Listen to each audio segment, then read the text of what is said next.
Hi. Hi. The last time I saw you, you were getting ready for Dirty John. Oh yeah, that's right. And now, this show, the story.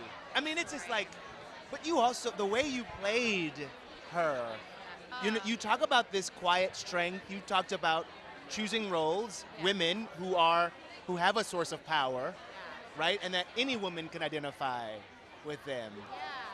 Thank you for remembering that. I love that.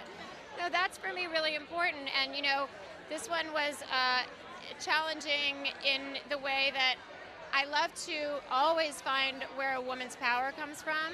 But of course, in a lot of ways, you could look at this as the story of somebody who is ultimately a victim. And yet I never thought of her as a victim. I thought of her as making choices that were really based on a lot of the ways that she was brought up and a lot of the beliefs that she had about herself. And I really wanted to explore that because I think that that's true for a lot of women. So it was a really interesting exploration. And then, so to do the work, right, and to feel, I would imagine, connected intrinsically to the character and to the real life woman. Yeah.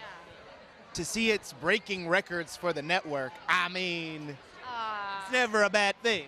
No, it's not. I mean, I never expect that anything's going to be a hit, because you just don't know, and you don't know what's going to impact people.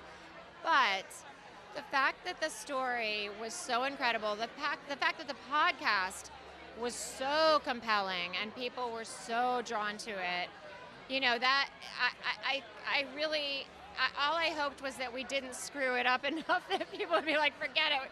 Because it's really such a I think it's safe to say you did good. You did good. But speaking of, we're at the Critics' Choice Awards. What's been the hardest review of work you've ever had to read? Like, has there been a review that you read, maybe it was even years ago, and you were like, man, I didn't see it that way. Okay, I did this show one time, very short-lived sitcom, and a reviewer actually wrote, and this is like at the time of Osama bin Laden and all that, and a reviewer actually wrote that the show was so bad that they wish they could send it as a bomb to Osama bin or something like that. It was literally, wow. And I'm so mad that I didn't save it because honestly, it was really funny and terrible. Right, and terrible. And terrible. We were talking about how crazy the reviewers, like sometimes the creativity that goes into the bad review is unreal. Yeah, I mean, listen, critics are ultimately journalists, and they're ultimately trying to be, they're good writers. Right. So I actually appreciate even a bad written review. If it's a well-written bad review, then I appreciate it. Yeah, that makes sense. Although, no, I really don't want any bad reviews. No more bad reviews. No bad reviews. No more.